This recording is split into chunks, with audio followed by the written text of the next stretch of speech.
말씀 함께 보도록 하겠습니다. 말씀 마가복음 1장 35절에서 39절까지의 말씀 함께 보도록 하겠습니다. 마가복음 1장 35절에서 39절입니다.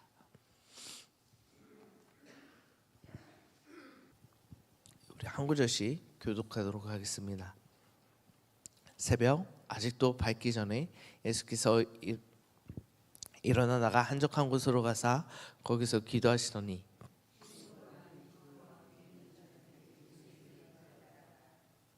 만나서 이르되 모든 사람이 주를 찾나이다.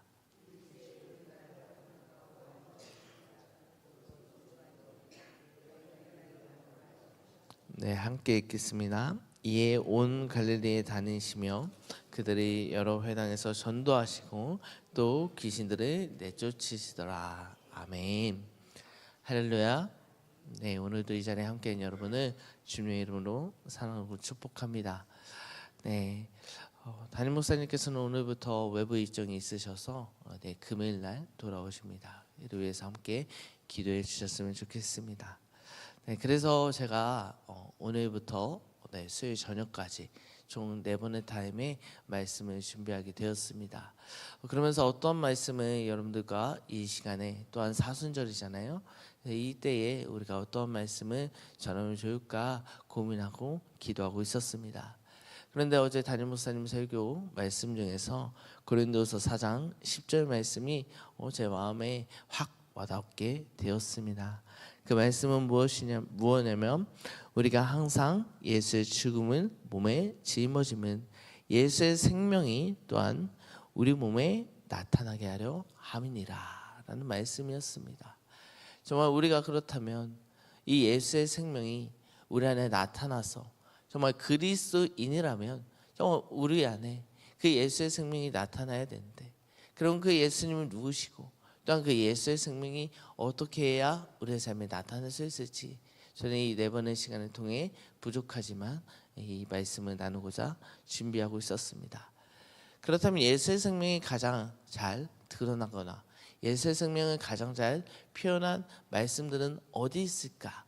라고 본문을 놓고 기도했을 때 마가복음이 떠올랐습니다. 마가는요, 어찌 보면 의도적으로 이렇게 쓴 것 같아요. 정말 예수 그리스도의 나심과 예수 그리스도의 태어나심, 그리고 그의 모든 사역들을 정말 예수님 중심으로 가장 많이 쓴 인물이 마가복음이라는 생각이 들었습니다. 그의 표현은 복음을 전하시는 1장 첫 번째 문장부터 마지막 장까지 나타나는데, 1장 1절에 이렇게 시작합니다. 하나님의 아들 예수 그리스도의 복음의 시작이라 라고 하면서 선지자 이사야 글을 언급하고 있습니다. 여기서 이 언급을 통해서 예수님은, 우리가 바라보는 예수님은, 우리가 조명해야 될 예수님은 하나님의 아들임을, 또한 예언된 말씀의 성취임을 분명하게 드러내는 것 같습니다.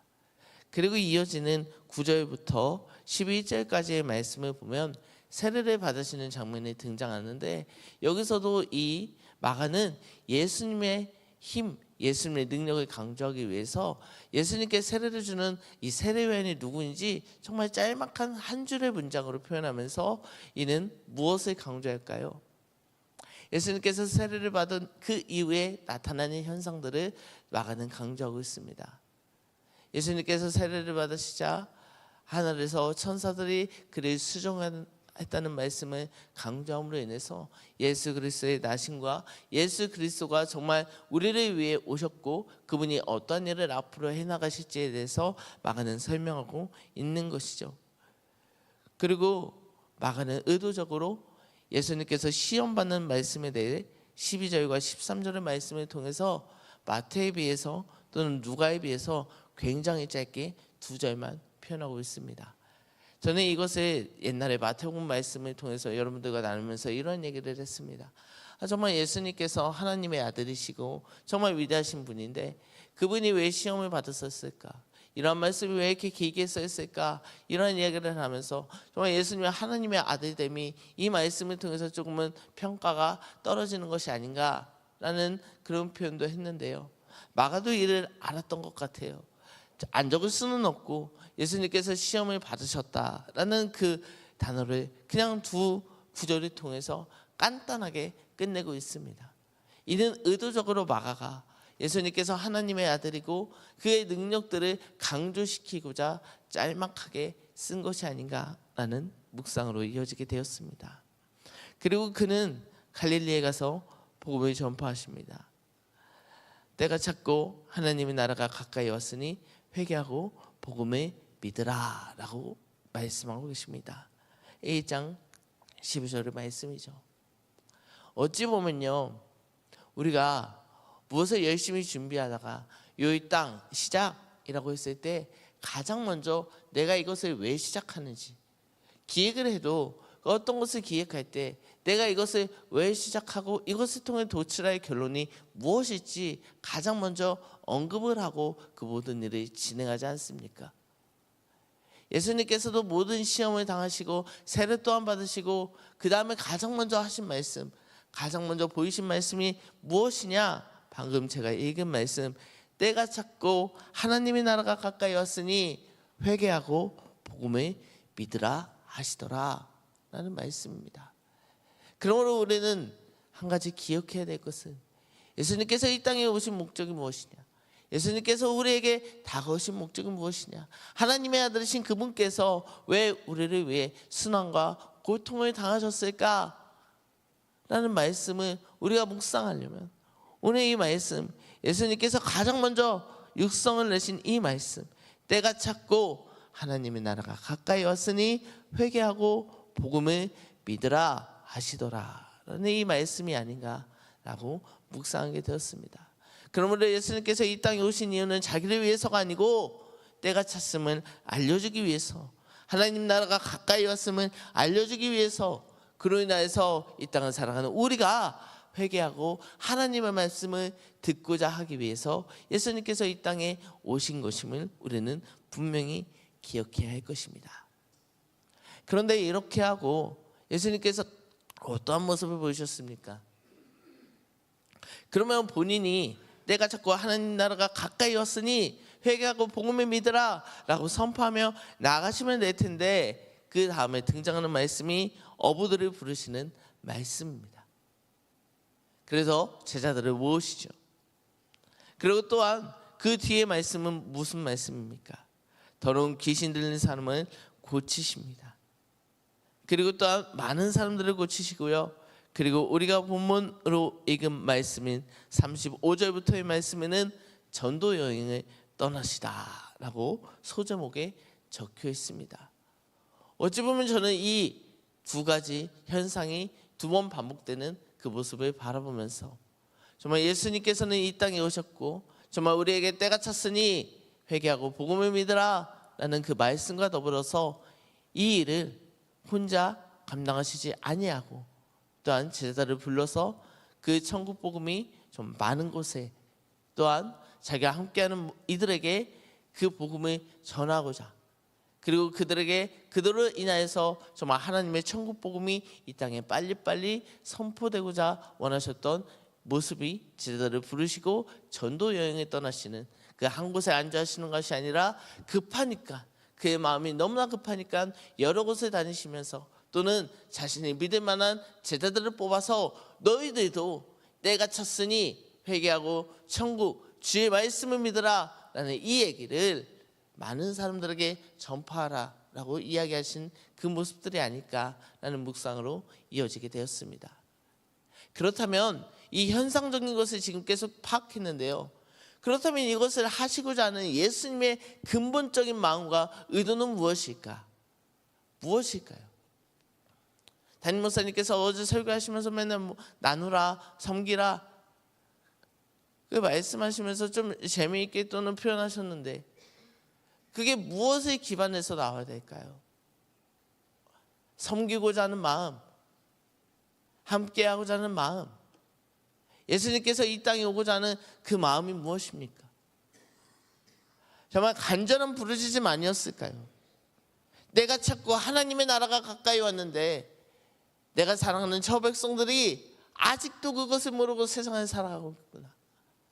그러니까 내가 빨리 가서, 또는 나의 말씀을 온전하게 믿고 의지하고 나와 동일하게 행동할 수 있는 제자들을 빨리빨리 양성해서 그들과 함께 내가 사랑하는 자들 그 한 명이라도 지옥불에 빠지지 않도록 내가 주의 말씀을 나누고 전해야겠다.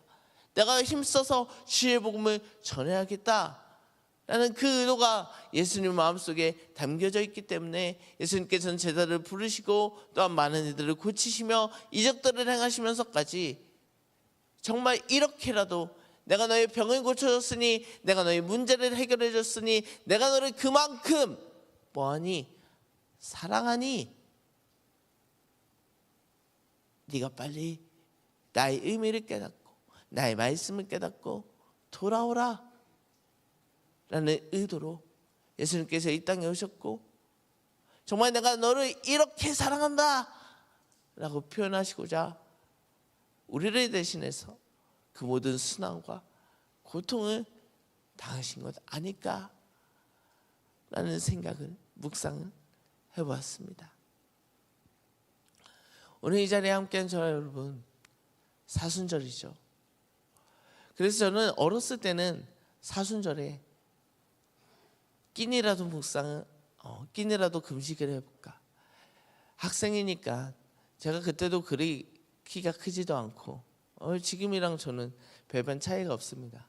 그래서 제가 대전을 돌아다니면 누가 저를 알아봐요. 너 박성일 아니니? 저 물어봅니다. 누구세요? 나 누구야?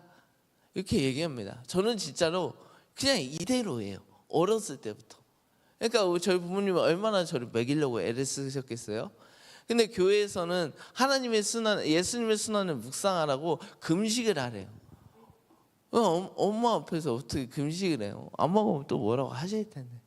엄마가 안 계시는지 점심시간이나 학교에서 지금도 오면 모르실 텐데 금식을 했습니다. 그렇잖아요. 사순절 되면 누구는 금식하라 그러고 누구는 미디어 금식하라고 막 그런 이야기를 합니다.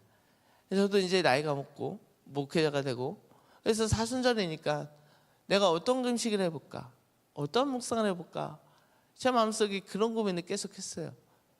그런데 하나님께서 제게 주신 마음은요, 금식보다 더 중요한 것이 있다. 금식하는 그 행위가 중요한 것이 아니라 내가 왜 너를 위해서 이 땅에 왔는지, 내가 왜 이 사순절의 기간에 모진 순환과 고통에 당했는지, 금식보다 중요한 그 나의 일대기를 더욱더 묵상하면서 나의 마음에 더욱더 합한 자가 되어라 라는 이야기를 제게 주시는 것 같았어요. 여러분, 이 시간에 정말 우리가 행위적으로 금식하면서 하나님의 순환을 묵상할 수도 있겠지만, 하나님께서 정작 우리에게 가장 바라시는 것은 무엇일까요? 사순절 왜 그가 우리를 위해 모든 순환과 고통을 당하셨습니까? 그것은 저와 여러분들을 위한 하나님의 사랑입니다. 그렇다면 그 예수 그리스도의 생명, 예수 그리스도가 우리 몸에 나타나게 하려면 또한 우리는 어떻게 해야 될까요? 정말 우리가 깊이 그 예수 그리스도가 나를 향한 사랑을 어떠한 사랑인지 그 사랑을 깊이 묵상하며 그 사랑의 진정한 의미를 우리가 깨달아야 할 때, 우리는 이렇게 말하지 않아도 예수의 생명이 우리 안에 나타나게 하려 하심이라 라고 이야기하지 않아도 자연스럽게 자동적으로 나를 위해 죽으신 예수님께서 나에게 이렇게 명령하시니까, 예수 그리스도의 사랑을 품고 이웃들을 섬기고 나누라고 말씀하셨으니까, 나를 살려주신 것에 너무나 감사하여 이 은혜를 어찌하여 감당할 바를 모르기 때문에 내가 오늘도 주의 사랑으로 정말 이웃들을 섬기며 그들과 함께하겠다, 이 마음이 내 마음속에 마음 먹고자 노력하지 않아도 예수의 사랑을 깊이 깨달아야 할 때 우리는 자연스럽게 행동으로 나타나지 않을까요? 그것이 정말 하나님께서, 예수님께서 우리에게 원하시는 예수 그리스도의 생명이 나타나는 삶이 아닐까요? 그것이 바로 참된 그리스도인이라 표현하는 것 아닐까요? 오늘을 살아가는 저와 여러분, 우리의 삶이 때로는 순환과 고통일 수도 있습니다. 예수 그리스도의 순환을 묵상하기 전에 내 삶의 순환이 고통, 그런 것이 많다라고 생각할지도 모르겠습니다. 그런데요, 예수님께서는 2000년 전에 저희 여러분들을 너무나 사랑하셔서 그 모진 순환과 고통을 당하셨습니다. 그렇다면 내 삶에 일어난 이 순환과 고통도 예수님께서 우리를 지금도 여전히 극진하게 사랑하시기 때문에 하나님의 때에 하나님의 방법으로 반드시 이루실 것입니다. 그러니까 우리가 조금 어렵고 조금 많이 어렵고 힘들고 고난일지라도 정말 우리를 사랑하시는 그 예수 그리스도의 순환을 우리가 간절히 묵상하면서 하나님의 도우심을 찾고 이 사순절 기간에 예수님께서 왜 나 때문에 이 땅에 오셨고 나 때문에 왜 그런 순환과 고통을 당했나 한 번씩 삶 속에서도 기억해 보시면서 예수님의 사랑을 우리 마음속에 품며 나아야 할 때 정말 우리가 참된 그리스도인의 삶을 살아갈 수 있게 되지 않을까. 저는 여러분들께 오늘 이 말씀을 권면하며 여러분들을 위해서 축복하며 우리가 함께 이 말씀 붙들고 기도했으면 좋겠습니다. 이 시간 함께 기도하겠습니다. 하나님, 사순절입니다. 당신께서 이 땅에 정말 어찌 보면 이 순환과 고통을 당하시러 오신 것이 아닐까요? 나를 사랑하셔서 정말 때가 찼으니 회개하고 복음을 믿으라, 그 말씀을 하시고자 당신께서 순환, 고통, 아픔을 다 이겨내신 것 아닐까요? 하나님, 우리가 이 시간 그 예수 그리스도의 사랑을 깊이 묵상합니다. 하나님, 그러나 또한 한편으로는 내 삶 속에 아직도 너무나 하나님은 살아계실까? 라는 의문이 들 정도로 내 삶에 어려움과 문제들도 있는 것이 현실입니다. 하지만 그러나 내가 그 현실을 바라보기보다 이 사순절 기간에 나를 위해 십자가에 달려 죽으시고 모진 고통을 당하신 그 예수 그리스도, 그분이 나를 향한 그 사랑을 깊이 묵상하고 바라보면서 나를 사랑하시는 주님, 나를 도우시옵소서, 나와 함께 하시옵소서. 내가 더욱더 주의 말씀을, 주의 사랑을 마음속으로 깊이 깨닫겠나이다 라는 고백들로 인해 정말 하나님의 사랑을 깊이 깨달아 나의 상황과 문제와 조건을 바라보는 것이 아니라 정말 그 하나님의 사랑, 예수님의 사랑을 정말 내 마음속에 깊이 품고 하나님께서 우리에게 말씀하시는 하나님 사랑, 이웃 사랑의 실천까지 이어지는 삶을 살아가는 오늘 이 자리에 함께 들으는, 또한 온라인으로도 함께 들으는 모든 자들이 되게 하여 주시옵소서. 오늘도 시작되는 하루의 삶을 주님께 의탁드리오니 우리를 사랑하신 주님이시여 우리의 삶을 책임져 주시옵소서. 감사드리며 이 모든 말씀 사랑 많으신 예수님의 이름으로 기도드립니다.